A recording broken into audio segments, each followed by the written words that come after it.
kita kerja di luar negeri karena nggak ada pekerjaan di Indonesia. Ya kita jangan cari pekerjaan, kita buat pekerjaan.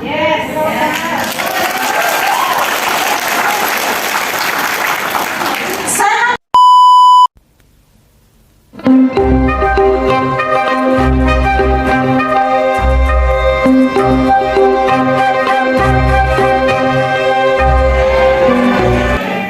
Assalamualaikum warahmatullahi wabarakatuh. Waalaikumsalam warahmatullahi wabarakatuh. Salam sejahtera untuk kita semuanya, Om Swastiastu, Namo Buddhaya, salam kebajikan. Saya dulu begini Pak. Karena yang hadir di sini adalah teman-teman semuanya dari komunitas dan saya paham sekali dedikasi dari teman-teman semuanya di sini. Tetapi izinkan saya untuk sedikit sharing berbagi tentang bagaimana sih kondisi PMI kita yang ada di Hong Kong. Tema yang diberikan oleh Bu Elvan kepada saya yaitu PMI kuat, Indonesia hebat. Mungkin yang pertama kali akan kita lakukan di sini, di sesi sore hari ini adalah kita menyamakan persepsi terlebih dahulu bahwa sebetulnya PMI itu tidak kuat, tetapi dipaksa untuk kuat. Setuju? Kita semuanya menyetujui bahwa seorang PMI ketika dia memutuskan untuk menjadi seorang PMI, calon PMI, mereka dipaksa untuk kuat. Karena apa? Karena faktor-faktor yang mempengaruhi seseorang memutuskan untuk menjadi seorang PMI itu sudah ada. Seperti video tadi yang ditampilkan di awal bahwa ada masalah dengan kondisi keluarga, konflik keluarga, keuangan, terutama faktor ekonomi.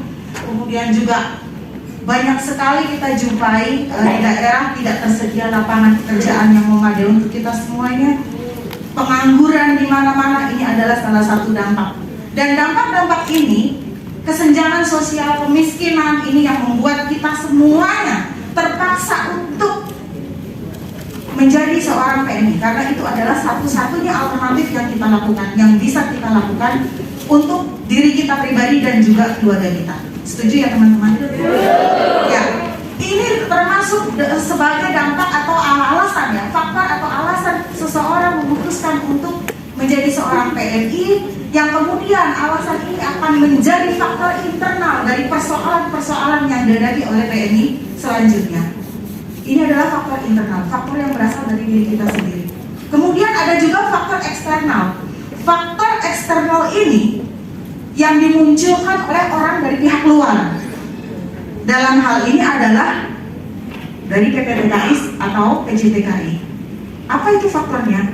Biasanya ketika seseorang memutuskan untuk menjadi seorang PMI, kita akan dipaksa atau bertemu dengan masalah perekrutan yang tidak sesuai dengan jalur. Kemudian ada juga pemaksaan pemalsuan identitas. Kemudian ada juga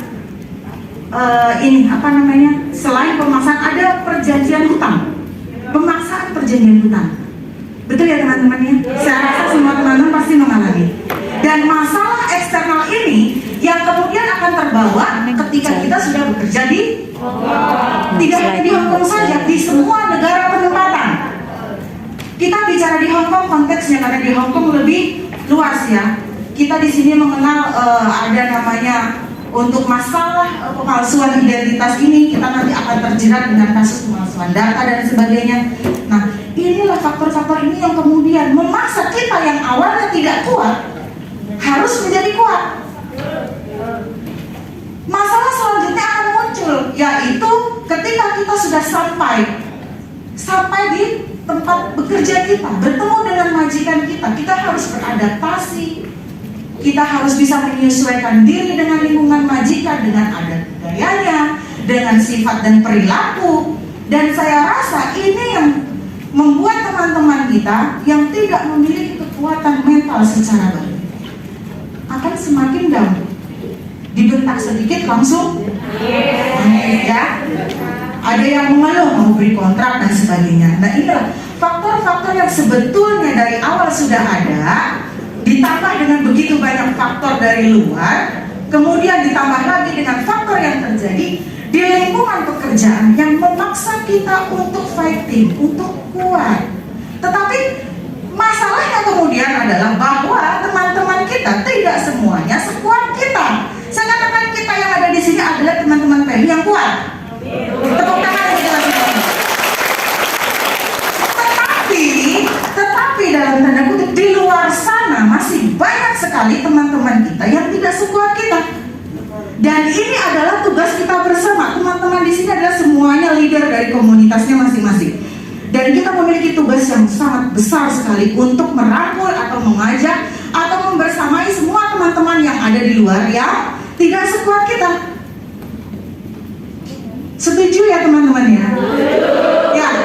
Sekarang begini, faktor dari akibat dari semua faktor-faktor baik internal, eksternal dan sebagainya itu akan membuat teman-teman kita sesama PMI yang tidak memiliki kekuatan mental akan semakin down. Mereka akan lebih suka menyendiri, ya dari sisi psikisnya ya, lebih suka menyendiri. Kemudian bekerjanya menjadi tidak fokus, sering melamun, tidak memiliki kepercayaan diri untuk berbicara atau speak up atau sekedar curhat ke teman-teman. Karena mereka berpikir, saya paling susah, saya paling sedih, saya paling sengsara. Tidak ada yang bisa membantu saya. Tidak ada yang mau benar-benar merewangi persoalanku gitu ya. Jadi mereka memilih untuk diam. Mereka memilih untuk diam, menyimpan sendiri.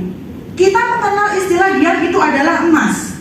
Tetapi di konteks kita sebagai seorang PMI, pemahaman seperti itu tidak bisa kita pakai. Ya, betul ya teman-teman, setuju ya? Ya, kita tidak bisa mengatakan bahwa persoalan itu akan selesai dengan diam. Ya, jadi yang perlu kita lakukan adalah ayo kita sampaikan ke teman-teman di luar, bicaralah kalian, speak up. Saya nggak bisa, saya nggak ngerti kemana saya harus bicara, kemana saya harus mengadu, pada siapa saya mau cerita. Saya cerita sama dia nanti disampaikan ke orang lain. Saya cerita sama si dia nanti di-up di Facebook, ya kan? Nah, inilah kita mesti tahu kemana kita harus bicara. Yakinkan ke teman-teman kita yang bermasalah, kamu harus bicara. Diam tidak akan menyelesaikan masalah, tidak akan membuat kita selesai persoalannya, tidak akan menemukan solusi, dan juga akan semakin menambah persoalan-persoalan psikis yang lainnya. Jadi bicaralah, carilah teman yang benar-benar bisa dipercaya, atau carilah komunitas, organisasi teman-teman PMI yang bisa untuk diajak berbicara dan mencari solusi. Persoalan yang sering sampai kepada saya adalah teman-teman ini tidak tahu kemana harus pergi. Sementara di sini, di Hongkong ini sebetulnya kita memiliki lebih banyak keunggulan atau keuntungan dibanding teman-teman PMI dari negara penempatan yang lain. Karena di Hongkong ini kita diberikan kebebasan ya untuk berorganisasi, berkumpul, berserikat. Kita diberikan kebebasan untuk itu. Selain itu di Hongkong juga banyak sekali organisasi-organisasi PKI, PMI atau juga NGO yang bisa membantu setiap persoalan yang kita hadapi. Dan jangan lupa, kita di sini memiliki orang tua. Ada KJRI. Nanti saya takut kalau ke KJRI tapi nggak bantuin saya, nggak berani ke saya. Nggak berani membantu saya, kemudian saya nggak berani ke sana, gitu ya. Nah, inilah pentingnya teman-teman di sini untuk bisa membantu teman-teman sebagai penyambung atau sebagai pencari jalan tengah ya. Mungkin kalau yang tidak memiliki keberanian itu bisa dibantu untuk diarahkan, didampingi. Nah, kemudian ketika kita sudah bisa sampai di sisi penguatan mental itu, yang sering teman-teman lupakan adalah tujuan awal kita pergi bekerja ke luar negeri. Saya sudah enak di sini, sudah nyaman. Akhirnya lupa kebablasan, ya kan? Lupa tujuan awal kita pergi ke luar negeri untuk apa? Mencari masa depan. Nah, kita posisi sekarang sudah ada di comfort zone, di zona nyaman. Masih ingat kan?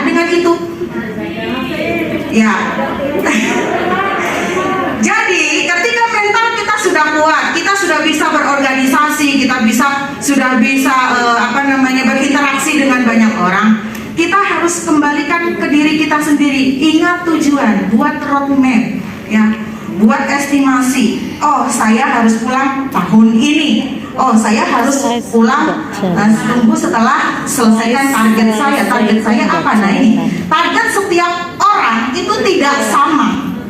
Jadi jangan pernah teman-teman membandingkan diri teman-teman dengan orang lain. Oh, itu dia kerja cuma 2 tahun sudah bisa pulang tuh, bisa bikin ini, bisa bikin itu. Nanti ujungnya seperti yang Ustadz Mumin bilang tadi ya, iri, ya kan. Jadi jangan seperti itu, karena kita harus bisa pastikan, kita yakinkan bahwa target setiap orang itu tidak sama. Yang pastinya kita harus bisa bikin target untuk diri kita sendiri, buat roadmap, buat tujuannya, estimasi nih kapan saya pulang. Kemudian selesaikan target itu dan benar-benar kita laksanakan pulang. Terus ada pertanyaan lagi, nanti di Indonesia ngapain Mbak Judi? Ya kan? Ngapain di Indonesia? Nggak ada kerjaan di Indonesia, makanya kan kita balik nih ke Hongkong. Kita kerja nih di luar negeri karena nggak ada pekerjaan di Indonesia. Ya kita jangan cari pekerjaan, kita buat pekerjaan.